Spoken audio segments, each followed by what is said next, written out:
wakhal ama khanba leite ijam jamna khalli thaina dagi hauna dinaduna lakpa family amani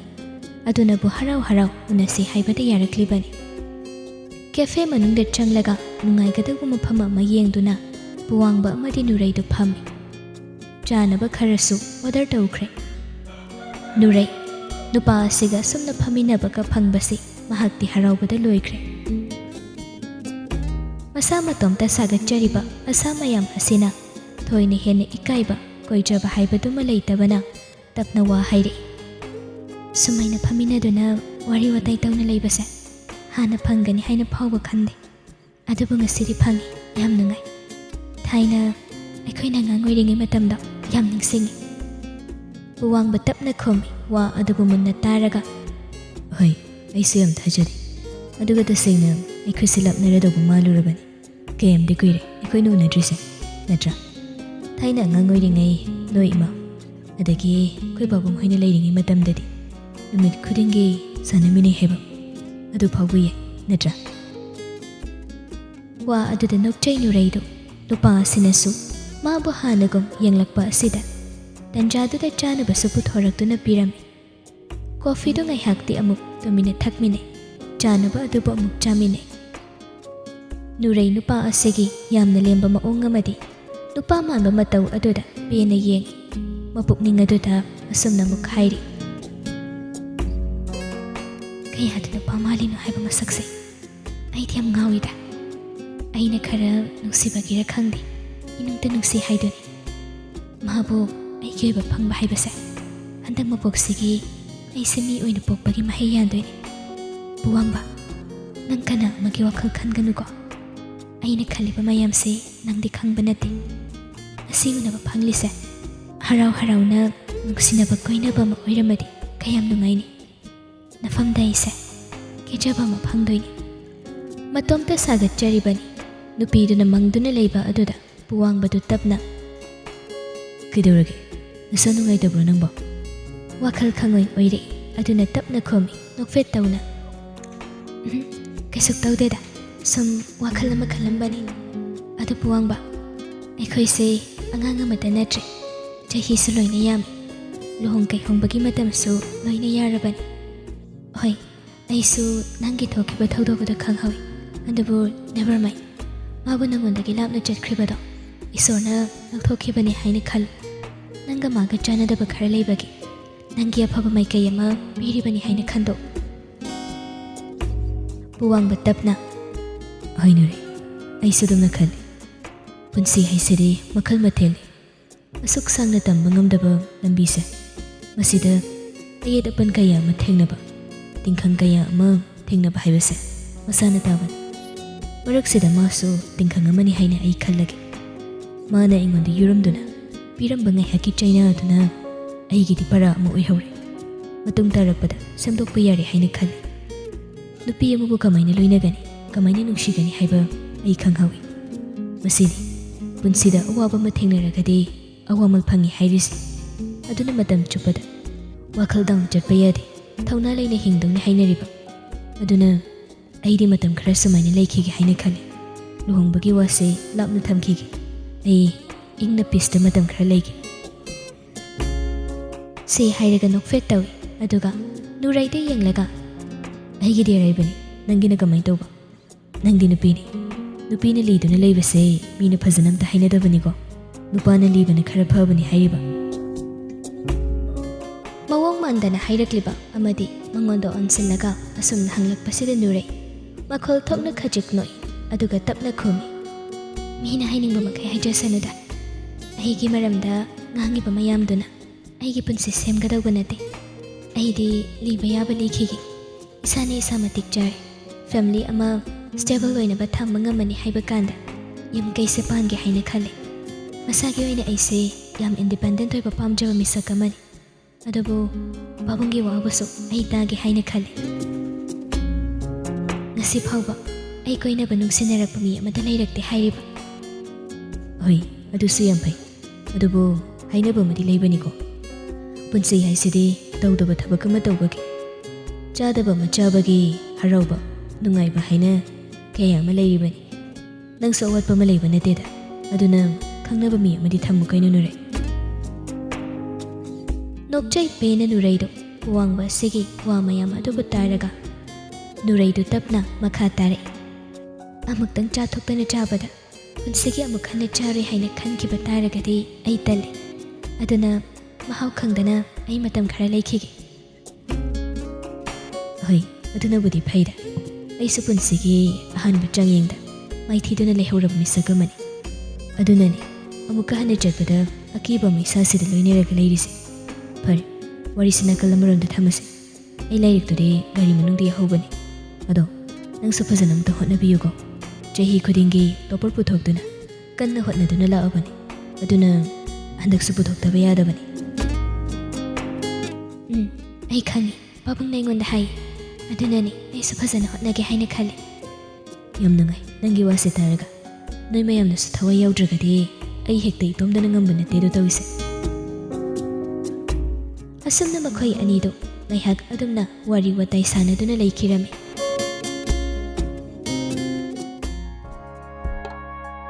ꯁꯣꯝꯗꯅ ꯈꯝꯕꯟꯕ ꯍꯦꯟꯕꯅ ꯅꯨꯃꯤꯠ ꯇꯥꯒꯗꯧꯔꯦ ꯍꯥꯏꯕ ꯐꯥꯎꯕ ꯈꯪꯗ ꯇꯝꯉꯥꯟꯕꯗꯨ ꯃꯦꯂꯩ ꯁꯅꯥꯍꯣꯏꯗ ꯂꯥꯛꯂꯝꯃꯤ ꯄꯤꯛꯂꯤꯉꯩꯗꯒꯤ ꯍꯧꯅ ꯂꯣꯏꯅꯔꯛꯄ ꯑꯃꯗꯤ ꯍꯣꯠꯅꯕ ꯀꯟꯕ ꯃꯤꯒꯤ ꯃꯇꯦꯡ ꯇꯧꯕꯗ ꯍꯩꯅꯔꯤꯕꯅꯤ ꯇꯝꯉꯥꯟꯕ ꯍꯥꯏꯅ ꯑꯗꯨꯅ ꯆꯨꯝꯗ꯭ꯔꯤꯡ ꯃꯦꯂꯩ ꯁꯅꯥꯍꯣꯏꯗ ꯂꯥꯛꯂꯝꯃꯤ ꯗꯨꯀꯥꯟꯗꯒꯤ ꯍꯜꯂꯛꯄ ꯍꯤꯌꯥꯏꯅꯨꯗꯨꯒ ꯍꯦꯛ ꯊꯦꯡꯅꯩ ꯍꯤꯌꯥꯏꯅꯨꯗꯨꯁꯨ ꯀꯔꯤ ꯆꯥꯔꯕꯅꯣ ꯈꯪꯗꯦ ꯉꯁꯤꯗꯤ ꯌꯥꯝꯅ ꯐꯔꯝꯃꯤ ꯌꯨꯝꯗ ꯂꯥꯛꯄꯒꯤ ꯂꯝꯕꯤꯗ ꯍꯔꯥꯎ ꯍꯔꯥꯎ ꯋꯥꯔꯤ ꯀꯌꯥ ꯑꯃ ꯇꯧꯔꯝꯃꯤ ꯍꯤꯌꯥꯏꯅꯨꯅ ꯇꯞꯅ ꯍꯣꯔꯦꯟꯅꯦ ꯆꯥꯛꯀ ꯆꯥꯔꯒ ꯍꯜꯂꯨ ꯇꯝꯉꯥꯟꯕ ꯅꯪꯒꯤ ꯃꯇꯦꯡ ꯌꯥꯝ ꯆꯥꯎꯅ ꯌꯥꯎꯏ ꯏꯆꯥꯅ ꯉꯥ ꯌꯣꯟꯕꯒ ꯉꯝꯃꯤꯁꯦ ꯉꯥ ꯇꯦꯛꯐꯝꯁꯨ ꯅꯪꯅ ꯁꯤꯟꯕꯤꯕꯅꯤꯗꯣ ꯅꯠꯇ꯭ꯔꯥ ꯏꯟꯗꯣꯝꯆꯥꯅ ꯍꯥꯏꯔꯤꯁꯦ ꯅꯆꯟꯁꯤ ꯈꯛꯅꯦ ꯂꯥꯏꯔꯤꯛ ꯍꯩꯔꯝꯃꯒꯗꯤ ꯌꯥꯝ ꯅꯨꯡꯉꯥꯏꯒꯗꯧꯕꯅꯤ ꯇꯧꯔꯤꯕ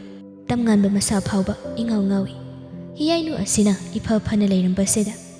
ꯅꯍꯥꯟ ꯃꯈꯩꯗꯤ ꯃꯁꯥꯁꯤ ꯁꯧꯔꯞ ꯇꯧꯗꯨꯅ ꯂꯩꯕꯅꯤ ꯍꯥꯏꯔꯤꯕ ꯋꯥ ꯑꯗꯨꯕꯨꯗꯤ ꯇꯥꯕꯅ ꯇꯝꯉꯥꯟꯕ ꯄꯥꯎꯈꯨꯝ ꯄꯤꯔꯝꯃꯤ ꯍꯩ ꯅꯨꯡꯆꯥ ꯌꯥꯝ ꯆꯨꯝꯃꯤ ꯑꯗꯣ ꯑꯩꯈꯣꯏꯅ ꯃꯇꯦꯡ ꯇꯧꯕ ꯈꯛꯅꯁꯨ ꯅꯠꯇꯦꯗ ꯃꯥꯅꯁꯨ ꯍꯣꯠꯅꯕ ꯀꯟꯕꯒꯤꯅꯤ ꯃꯁꯥꯁꯤ ꯂꯦꯝꯅ ꯂꯩꯊꯣꯛꯄ ꯃꯥ ꯍꯩꯅꯕ ꯑꯣꯏꯗꯦ ꯉꯁꯤꯗꯤ ꯉꯥ ꯂꯣꯏꯅ ꯁꯤꯠꯂꯦ ꯍꯥꯏꯕꯁꯦ ꯑꯩ ꯈꯪꯉꯤ ꯅꯨꯡꯆꯥ ꯑꯩꯃ ꯅꯪꯗꯤ ꯀꯔꯝꯅ ꯈꯪꯂꯤꯕ ꯑꯗꯨꯕꯨꯔꯣꯏ ꯅꯨꯡꯆꯥ ꯐꯣꯟꯗ ꯊꯥꯒꯠꯂꯛꯄ ꯑꯗꯨꯒꯤꯅꯤ ꯏꯁꯦ ꯐꯣꯟꯗꯒ ꯌꯥꯎꯔꯤꯔꯅꯦ ꯑꯩꯈꯣꯏ ꯃꯦꯂꯩꯁꯦ ꯑꯩꯈꯣꯏꯗꯤ ꯅꯣꯏꯒꯤ ꯐꯣꯟ ꯑꯆꯧꯕ ꯑꯄꯥꯛꯄꯒꯗꯣ ꯄꯥꯏꯗꯦꯗ ꯑꯗꯨꯅ ꯈꯪꯗꯦꯅꯦ ꯌꯨꯝ ꯌꯧꯕꯒ ꯍꯪꯅꯒꯦꯀꯣ ꯍꯩ ꯅꯨꯡꯆꯥ ꯑꯗꯣ ꯑꯩꯁꯨ ꯏꯝꯐꯥꯜꯗ ꯆꯠꯂꯅꯤ ꯊꯕꯛ ꯃꯆꯥ ꯑꯃ ꯐꯪꯉꯤ ꯅꯨꯡꯉꯥꯏꯅ ꯍꯦ ꯑꯗꯨꯗꯤ ꯅꯈꯣꯏꯅ ꯊꯕꯛ ꯑꯃ ꯐꯪꯕꯁꯦ ꯌꯥꯝ ꯐꯩ ꯏꯆꯥꯗꯤ ꯍꯣꯠꯅꯕ ꯀꯜꯂꯤ ꯁꯣꯏꯗꯅ ꯃꯥꯏ ꯄꯥꯛꯀꯅꯤ ꯍꯥꯏꯕ ꯈꯪꯉꯤꯗ ꯋꯥꯔꯤ ꯇꯧ ꯇꯧꯗꯅ ꯌꯨꯝꯗ ꯂꯥꯛꯂꯦ ꯍꯤꯌꯥꯏꯅꯨ ꯑꯃꯗꯤ ꯇꯝꯉꯥꯟꯕ ꯆꯨꯝꯗ꯭ꯔꯤꯡ ꯂꯥꯛꯂꯝꯃꯤ ꯆꯥꯛꯈꯨꯝ ꯑꯗꯨꯗ ꯂꯩꯔꯛꯄ ꯄꯣꯠ ꯑꯗꯨ ꯊꯝꯃꯤ ꯃꯅꯤꯡ ꯊꯣꯡ ꯑꯗꯨ ꯍꯥꯡꯗꯨꯅ ꯂꯩꯔꯝꯃꯤ ꯊꯣꯡꯖꯤꯜꯗꯨꯗꯒꯤ ꯃꯅꯤꯡꯒꯤ ꯁꯪꯇꯞ ꯃꯆꯥ ꯑꯗꯨꯗ ꯌꯦꯟ ꯊꯣꯡꯅꯕ ꯍꯥꯏꯅ ꯃꯩ ꯍꯧꯒꯠꯂꯤꯕꯤ ꯅꯨꯄꯤ ꯃꯆꯥꯗꯨ ꯇꯥꯅꯕ ꯃꯑꯣꯡꯗ ꯍꯥꯏ ꯃꯦꯂꯩ ꯂꯥꯛꯈꯣ ꯂꯥꯛꯈꯣ ꯁꯣꯝꯗ ꯑꯃꯨꯛꯇ ꯂꯥꯛꯈꯨꯋꯣ ꯏꯕꯨꯡꯉꯣ ꯇꯝꯉꯥꯟꯕꯁꯨ ꯂꯥꯛꯂꯤꯅꯦ ꯍꯥꯏꯔꯤꯕ ꯑꯗꯨꯒꯤ ꯃꯇꯨꯡ ꯏꯟꯅ ꯃꯦꯂꯩꯗꯨ ꯆꯥꯛꯈꯨꯝꯂꯣꯝꯗ ꯂꯥꯛꯂꯝꯃꯤ ꯇꯝꯉꯥꯟꯕ ꯂꯥꯛꯄ ꯎꯕꯗ ꯍꯔꯥꯎꯖꯩ ꯍꯤꯌꯥꯏꯅꯨꯗꯨ ꯇꯝꯉꯥꯟꯕꯗꯨꯒꯤ ꯐꯣꯟꯗꯒꯤ ꯐꯦꯁꯕꯨꯛ ꯑꯗꯨꯗ ꯚꯥꯏꯔꯦꯜ ꯆꯠꯂꯤꯕ ꯅꯨꯄꯤ ꯑꯗꯨꯒꯤ ꯉꯥ ꯌꯣꯟꯕꯒꯤ ꯚꯤꯗꯤꯑꯣ ꯑꯗꯨ ꯌꯦꯡꯉꯤ ꯇꯝꯉꯥꯟꯕꯗꯨ ꯃꯦꯂꯩ ꯁꯅꯥꯗ ꯌꯦꯡꯂꯒ ꯅꯣꯛꯁꯤꯟꯅꯗꯨꯅ ꯂꯩ ꯚꯤꯗꯤꯑꯣ ꯑꯗꯨꯕꯨ ꯌꯦꯡꯂꯒ ꯍꯤꯌꯥꯏꯅꯨꯅ ꯃꯇꯝꯁꯦ ꯌꯥꯝ ꯍꯣꯡꯉꯤꯅꯦ ꯇꯧꯔꯤꯁꯦ ꯑꯗꯨꯅꯅꯤ ꯑꯗꯣ ꯅꯈꯣꯏ ꯑꯅꯤ ꯆꯪꯗꯅ ꯌꯦꯟꯗꯨ ꯊꯣꯡꯉꯨ ꯑꯩꯅꯦ ꯐꯤ ꯅꯨꯡ ꯈꯔ ꯂꯣꯏꯁꯤꯟꯒꯦ ꯅꯪ ꯀꯀꯥꯁꯨ ꯍꯜꯂꯛꯇ꯭ꯔꯤ ꯅꯪꯁꯨ ꯍꯟꯕ ꯊꯦꯡꯈꯤꯅꯤ ꯉꯟꯅ ꯍꯦꯛꯇ ꯇꯧꯔꯁꯤꯀꯣ ꯑꯁꯤ ꯍꯥꯏꯔꯒ ꯆꯪꯈꯤ ꯃꯦꯂꯩ ꯁꯅꯥ ꯇꯨꯃꯤꯟꯅ ꯂꯩꯔꯝꯕꯗꯒꯤ ꯋꯥ ꯍꯥꯏꯔꯛꯏ ꯑꯁꯤꯒ ꯑꯃꯨꯛ ꯀꯗꯥꯏꯗ ꯊꯦꯡꯅꯔꯒ ꯂꯥꯛꯏꯅꯣ ꯑꯩꯗꯣ ꯉꯁꯤ ꯅꯪꯉꯣꯟꯗ ꯅꯤꯡꯗꯅ ꯂꯩꯕꯅꯤ ꯄꯥꯎ ꯑꯃ ꯆꯪꯐꯝ ꯂꯩꯇꯦ ꯍꯌꯦꯡ ꯑꯌꯨꯛ ꯂꯥꯛꯑꯒꯦꯅ ꯂꯩꯔꯤꯅꯦ ꯑꯩ ꯇꯝꯉꯥꯟꯕꯗꯨ ꯑꯣꯏꯅꯔꯞ ꯇꯧꯅ ꯈꯪꯖꯔꯦ ꯏꯕꯦꯝꯃ ꯅꯪꯅ ꯍꯥꯏꯖꯤꯜꯂꯤꯗꯣ ꯑꯩꯈꯣꯏꯕꯨ ꯎꯅꯅꯤꯡꯉꯤ ꯀꯥꯏꯅꯒ ꯎꯅꯅꯤꯡꯉꯦꯁꯨ ꯈꯪꯉꯤ ꯎꯅꯅꯤꯡꯗꯦꯁꯨ ꯈꯪꯖꯩ ꯏꯇꯣꯝꯇꯅ ꯏꯆꯟꯅꯤ ꯏꯃꯥꯟꯅꯕꯤꯅꯤ ꯍꯥꯏꯗꯅ ꯁꯨꯝ ꯅꯨꯡꯁꯤꯅ ꯂꯨꯝꯅ ꯈꯟꯕꯒꯤ ꯂꯥꯛꯏꯅꯤ ꯅꯠꯇ꯭ꯔꯥ ꯄꯥꯎ ꯂꯩꯇꯥꯔꯦ ꯑꯩꯁꯨ ꯅꯪꯅ ꯍꯥꯏꯗ꯭ꯔꯁꯨ ꯑꯗꯨꯃꯥꯏꯅꯗꯤ ꯍꯥꯏꯅꯨꯍꯦ ꯅꯪꯁꯨ ꯑꯩꯁꯨ ꯅꯪꯕꯨ ꯌꯥꯝ ꯂꯨꯝꯅ ꯈꯜꯂꯤ ꯈꯪꯕ꯭ꯔꯥ ꯅꯪꯅ ꯀꯩ ꯈꯪꯁꯥꯗꯅ ꯑꯗꯨꯃꯥꯏꯅ ꯑꯩꯉꯣꯟꯗ ꯍꯥꯏꯔꯛꯀꯅꯨ ꯑꯩ ꯄꯨꯛꯅꯤꯡ ꯅꯨꯡꯁꯤꯒꯦ ꯇꯧꯏꯀꯣ ꯇꯝꯉꯥꯟꯕ ꯃꯥꯏꯊꯣꯡ ꯑꯗꯨꯗ ꯃꯃꯣꯟ ꯇꯧꯏ ꯑꯗꯨꯕꯨ ꯅꯨꯄꯤ ꯑꯗꯨꯗ ꯍꯔꯥꯎ ꯃꯊꯣꯏ ꯀꯥꯖꯩ ꯀꯔꯤꯒꯤ Nupi asina mangonda ngangba oinaba manba wangang asida masu matonta bhamna dolan kaya saribani. ꯑꯗꯣ ꯅꯪꯉꯣꯟꯗ ꯀꯩꯅꯣꯝ ꯌꯦꯡꯍꯟꯒꯦ ꯄꯥꯎ ꯑꯃꯁꯨ ꯇꯝꯒꯦ ꯀꯩꯅꯣꯝꯃ ꯇꯥꯟꯅꯒꯦ ꯍꯥꯏꯅ ꯂꯥꯛꯄꯅꯤ ꯅꯪꯒ ꯋꯥ ꯇꯥꯟꯅꯗ꯭ꯔꯒꯗꯤ ꯃꯤ ꯂꯩꯇꯦꯕ ꯑꯩꯒꯤꯁꯨ Melaysana lumthana nupa aduda yengduna lay. Hayo kay wano. Haidaba aruba wado hana haide. Naya khigatana layne. Nangedu gumbado ayam sauningi. Migi khalingayda nangedu majarabani. ꯑꯇꯩ ꯅꯠꯇꯦꯗ ꯆꯤꯡꯈꯩꯗ ꯐꯣꯟ ꯇꯧꯔꯛꯏ ꯑꯊꯨꯕ ꯃꯇꯝꯗ ꯅꯣꯡ ꯅꯤꯅꯤꯁꯤꯗ ꯑꯩꯕꯨ ꯂꯥꯛꯑꯣꯅ ꯍꯥꯏꯌꯦ ꯑꯗꯨꯗ ꯑꯩꯁꯦ ꯍꯌꯦꯡ ꯆꯠꯁꯤꯔ ꯇꯧꯕ ꯃꯤꯅ ꯊꯕꯛ ꯑꯃ ꯍꯥꯞꯄꯤꯕ ꯀꯧꯕꯅꯤꯅ ꯃꯤꯅ ꯍꯥꯏꯕ ꯋꯥꯗꯨꯁꯨ ꯍꯤꯛꯇꯣꯛꯄ ꯅꯨꯡꯉꯥꯏꯇꯦ Adusu kaisu kaide kaino. Adu iniga tanaba yadro nangbo. Aiga tanaraga kaidawnadoino. Nupi sina irai laina hairakpa wa asida. Tamnganba khara nungaitaba ama poi. Adubu nungaitaba adubu lotsili. Maithong aduda. Aduga tapna. ꯏꯃꯥꯗ ꯑꯩ ꯍꯣꯔꯦꯟ ꯍꯥꯏꯔꯒꯦ ꯄꯥꯎꯁꯦ ꯍꯥꯏꯔꯛꯄꯒ ꯅꯪꯉꯣꯟꯗ ꯍꯥꯏꯒꯦꯅ ꯂꯥꯛꯏꯅꯦ ꯑꯗꯣ ꯅꯪꯗꯤ ꯈꯪꯉꯝꯃꯣꯏꯅꯦ ꯐꯦꯁꯕꯨꯛꯁꯦ ꯉꯁꯤꯗꯤ ꯅꯪ ꯉꯥꯛꯇ ꯉꯥꯏꯔꯦ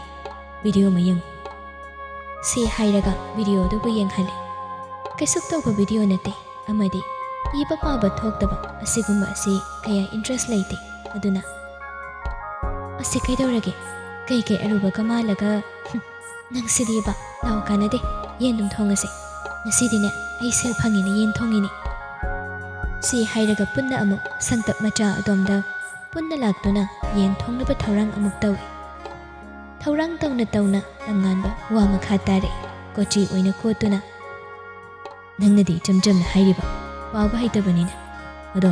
ꯃꯤꯅ ꯅꯪꯁꯦ ꯚꯤꯗꯤꯑꯣꯗꯨꯗ ꯎꯔꯒ ꯐꯖꯩ ꯄꯥꯝꯃꯤ ꯈꯪꯅꯕ ꯄꯥꯝꯃꯤꯅ ꯀꯌꯥ ꯑꯃ ꯍꯥꯏ ꯃꯤ ꯃꯆꯥꯗꯤ ꯃꯁꯛ ꯐꯖꯕꯅꯤꯅ ꯌꯥꯗꯦꯀꯣ ꯅꯨꯄꯥꯅ ꯀꯩ ꯄꯥꯝꯃꯤ ꯌꯥꯝ ꯍꯥꯏꯀꯣ Kay khumlakadage haina taningbagi nakoinana hanglibani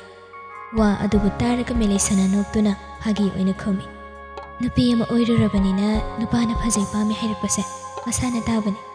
adubu mawa lawde hainingba hajasanu ai kemta khande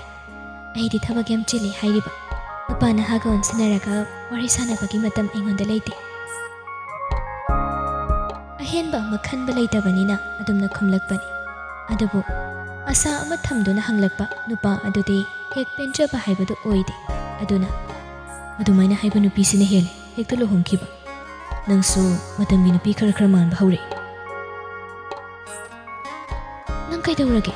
aingonda onsan onsindana adum khatna hawra leirisibo thawaina khatnaba hawba lakpa yam halakadawri inum chana tumina lei haidana nangna mahut seliro ngasige isau langlakliba Melaysana adu tamnganba sigi wa adubu taraga nongmata saudaba nupini adubu ngasidi mangonda saurakpaduda ꯑꯩꯉꯣꯟꯗ ꯁꯥꯎꯕꯒ ꯉꯝꯃꯤꯅꯦ ꯅꯪꯁꯦ ꯉꯁꯤꯗꯤ ꯐꯩ ꯐꯩ ꯁꯦꯜ ꯈꯔ ꯐꯪꯉꯦ ꯍꯥꯏꯔꯒ ꯑꯩꯉꯣꯟꯗ ꯑꯗꯨꯃꯥꯏꯅ ꯁꯥꯎꯗꯧ ꯑꯣꯏꯔꯗꯤ sauba nate bungo aidi kai maram laidana nangonda saudoino ai kemda saudeko ngakdang ingna chikna insang se thonglagane kaina phage haido khanase haiba ngak lairadi khatondo mu mayu taptai thaaga halani ai sanangai bam khangmana timi tamngan bawa makha ta batalla mali tumina laiki Melaysana su injang thongliba domda mai onsinkhre tamngan ba mapukning khajik nungsina ꯑꯩꯅ ꯇꯁꯦꯡꯅ ꯅꯐꯝꯗ ꯅꯨꯡꯁꯤ ꯍꯥꯏꯅ ꯐꯣꯡꯗꯣꯛꯇꯕꯁꯤꯗ ꯑꯩꯒꯤ ꯑꯁꯣꯏꯕ ꯑꯣꯏꯔꯗꯣꯏꯔꯥ ꯈꯪꯗꯦ ꯑꯗꯨꯕꯨ ꯁꯅꯥ ꯑꯩ ꯅꯪꯕꯨ ꯌꯥꯝꯅ ꯅꯨꯡꯁꯤ ꯅꯪꯒꯤ ꯈꯟꯕꯗ ꯑꯩꯁꯦ ꯌꯨꯝ ꯊꯥꯗꯣꯛꯄꯁꯨ ꯉꯝꯗꯦ ꯑꯩꯅ ꯆꯠꯈ꯭ꯔꯒ ꯅꯪꯕꯨ ꯃꯤꯅ ꯉꯥꯡꯕꯤꯒꯗ꯭ꯔꯥ ꯃꯤꯒꯤ ꯑꯣꯏꯈꯤꯒꯗ꯭ꯔꯥ ꯍꯥꯏꯗꯅ ꯑꯩ ꯃꯤꯄꯥꯏꯕ ꯄꯣꯛꯏ ꯅꯪꯒꯤ ꯃꯃꯤꯗ ꯑꯩ ꯃꯇꯝ ꯆꯨꯞꯄ ꯏꯟꯅꯗꯨꯅ ꯅꯪꯕꯨ ꯁꯦꯟꯅꯖꯒꯦꯀꯣ ꯃꯦꯂꯦ ꯑꯩꯅ ꯍꯌꯦꯡ ꯃꯇꯥꯡ ꯆꯥꯕ ꯃꯤꯀꯨꯞꯇ ꯑꯩꯒꯤ ꯅꯨꯡꯁꯤꯕꯁꯦ ꯅꯐꯝꯗ ꯐꯣꯡꯗꯣꯛꯀꯦ ꯋꯥꯔꯁꯨ ꯋꯥꯅ ꯃꯒꯨꯟ ꯂꯩꯅ ꯂꯩꯈꯤꯁꯅꯨ ꯑꯩꯒꯤ ꯅꯨꯡꯁꯤꯕꯁꯦ asi haijaduna nupiduna tawriba thabak adomda mai onsinki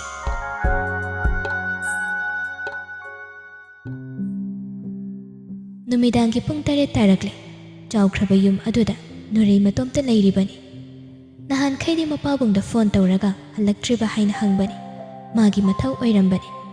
adubu ngasidi hangdre puwangbaduna pirakpa lairiktuma phamung aduda puthoklaga machi amada hiptuna mangduna leirami adumna mangduna leiringai mapa halakpa phawba mahakti khangba nate brozendo macha nupina wakhal amada mangduna leiramba adubu uraga tapna machabu kawi Chathaibe, Nuray, Karinuni Nambo, Pabung Hale. Nuraidu mapabung aduna asumna hairakpada wakhaldu oiraktuna mapada sat yengi thongjiladu mapa leirami mapadu tapna amuk makhata Nasa nungai tabrani nangbo amuk mangdana leiridubo nang pabung na halakpa khangdaba makhai adumna tawridu karigino ipadi pakhatluridana ichana hoi mai haidaba nahan kaigumna phone tawruktabududadi Nurai phamungdudagi tapna kumthare mapagi manakta laktuna Kesu tawdiya pabo aido lairik yengba hauba adugi phabung sugari thaubaduda sum lakjarasani haidina khanba adugini Oh pai icha puwang bagati unaraba natra nangbu mana yum phauba muk thilakprani yum phauba thilami lauba sumana lakpiya pabo Phari nakhoi angang masena hanu tawrakpase yam nungai kai mathel thongage ni chabo pabung se yam warene ngasidi chak chanaba tawrasi Kitchen the later, you bought dress home galag. Hi, Babu. Nurai to kitchen lam the laglami, Adoga, Jack is singer to put tina but horang tawi. Minute karagitumda, Mapabunga to sulagli, Mapamacha anido, Jack Jari. Baba, how to so how in a mayam chowgo, Babuna bayadi, Doctor Shalina teba, Aduna duini. Chum, Ichan Hyper. Pabung siam na precaution low ribbon. Ahal na koi silakbaga. Ado. Ipawa mahaudoki. Nasidi madang budi yam chadri. Hekta hayo pabo. Yung masidadi ipa icha khaktani. Aduna ikaina bayade. Lairikta tawraga lairingay nungsinaba koinaba mi leiba ude icha. Adubu ipa si ahal loiraklene. Icha na mafam chana lehobado ipa yengba pamine. Pabo, adugi wafamdo khara leiraga khanasi. Kesuk hina ahal loidrida pabungsu. Nacha ina matang chari haibada. Ipada soidana hairake. Ichani dana adubudi. Phari, charo. Ipa supothani yam warabani tawrisi.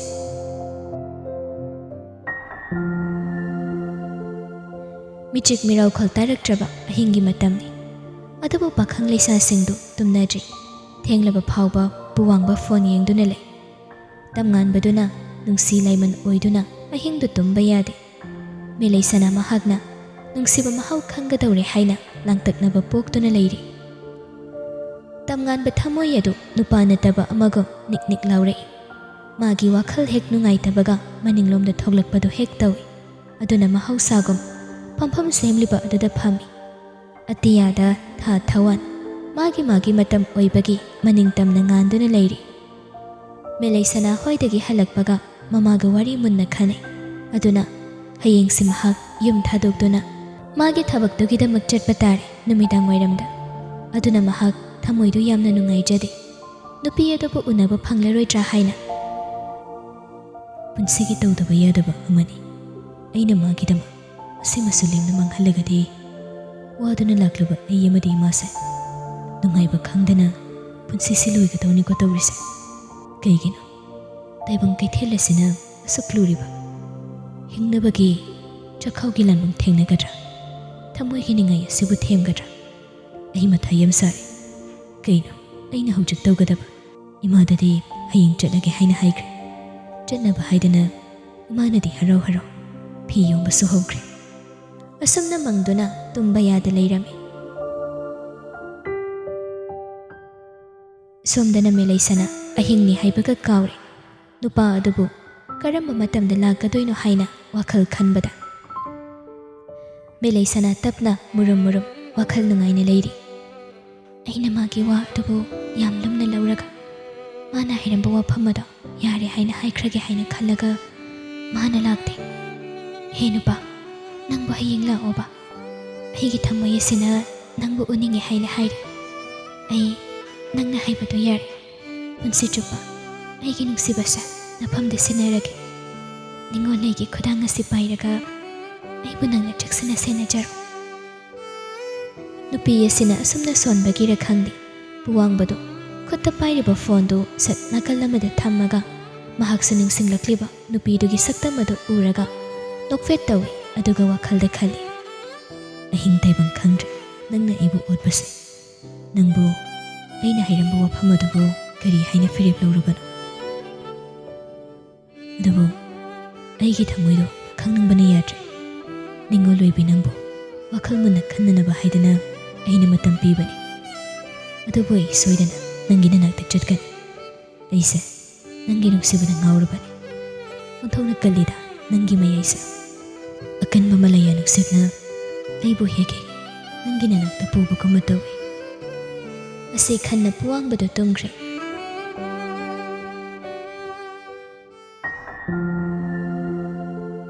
ꯑꯗꯨꯕꯨ ꯇꯝꯉꯥꯟꯕ ꯑꯍꯤꯡ ꯆꯨꯞꯄ ꯃꯃꯤꯠ ꯀꯛꯂꯥ ꯑꯃꯗ ꯎꯏꯁꯤꯟꯗ